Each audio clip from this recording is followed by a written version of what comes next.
சிண்ட்ரோம்க்கும் டிசீஸ்க்கும் என்ன டிஃப்ரென்ஸ்? சிண்ட்ரோம்னா என்ன அப்படின்னா, A syndrome is a group of signs and symptoms that are known to go together but don't have a clear cause, course or treatment path.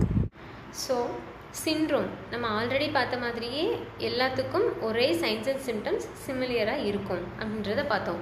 வேறு என்ன அப்படின்னா, இதோட cos, இது எதனால் வருது, எப்படி வருது, எப்படி இதுக்கு ட்ரீட்மெண்ட் கொடுக்கறது அப்படின்றது கிளியராக நம்மளுக்கு தெரியாது. Disease is a disorder that affects how your body functions and is more likely to have a known cause, a distinct course and established treatments.